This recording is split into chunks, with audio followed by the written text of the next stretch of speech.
apakah tidak berimannya sebagian Quraisy seperti Abu Lahab termasuk dalam kehendak Allah juga selain kehendak orang tersebut? Semua teman-teman sekalian dibawa naungan kehendak Allah.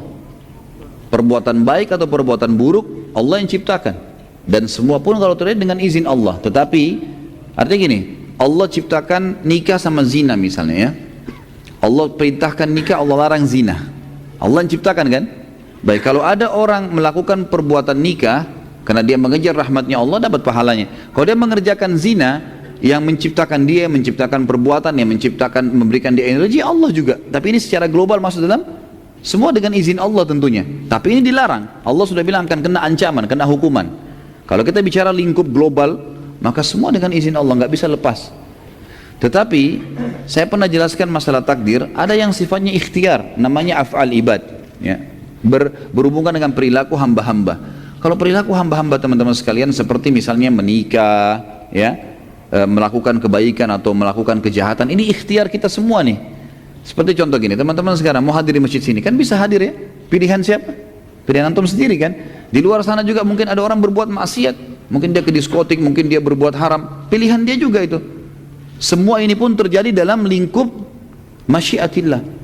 Tapi Allah sudah ingatkan, kalau ke sini dapat pahala, di sana dapat dosa, ini ada surga, ini ada neraka, Allah sudah sebutkan. Jadi kalau kita bicara lingkup luasnya, semua ini dengan kekuasaan Allah terjadi. Tapi Allah sudah membedakan mana baik, mana buruk, dan mengikutkan padanya berita gembira bagi yang patuh dan ancaman bagi yang melanggar. Jadi sebenarnya Abu Lahab itu dan orang-orang yang meninggal dalam keadaan kafir itu pilihan dia loh. Pilihan dia bisa beriman kok. Dan Allah selalu datangkan sinyalnya kepada setiap orang yang seperti ini.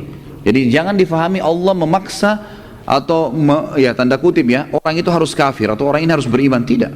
Makanya Allah mengatakan dalam firman-Nya, a'udzubillahi minasyaitonirrajim, faman syaa'a falyu'min wa man syaa'a falyakfur. Siapa yang mau beriman silakan, siapa yang mau kafir silakan. Allah kasih kebebasan sebebas-bebasnya. Makanya orang juga nanti hari kiamat, naudzubillah, penghuni neraka masuk neraka, mereka masuk neraka dan mengakui keadilan Allah. Karena yang buat dia masuk neraka dia sendiri. Dia sendiri. Makanya Allah mengatakan syaitan mengatakan nanti pada hari kiamat, dan Allah nukilkan dalam Al-Quran, syaitan iblis akan berkata nanti pada hari kiamat akan keluar tiang besar di neraka lalu dia berkhutbah, dan saya sarankan jangan dengar khutbah ini ya. Ini khusus untuk penghuni neraka. Dia bilang innallaha wa'adakum wa'adal haq, Allah telah janjikan kalian dengan janji-janji yang benar, wa wa'adtukum, dan saya juga janji-janji kalian, fa akhlaftukum, tapi saya nipu kalian. Allah sudah bongkar kedoknya iblis gitu kan. Hari kiamat dia akan bicara begitu di neraka. Dan dia mengatakan dalam ayat ini lanjutannya, ma'ana bimusrikhikum, dalam hal lanjutan ayat ini, saya tidak bisa tolong kalian, wa ma antum bimusrikhi, kalian juga tidak bisa tolong saya. Saya cuma panggil kalian, kalian yang jawab sendiri. Fala talumuni walumu anfusakum, jangan kalian salahkan diri saya, salahkan diri kalian sendiri. Karena memang kita bebas nolak, bisa bebas memilih kan. Seperti itulah.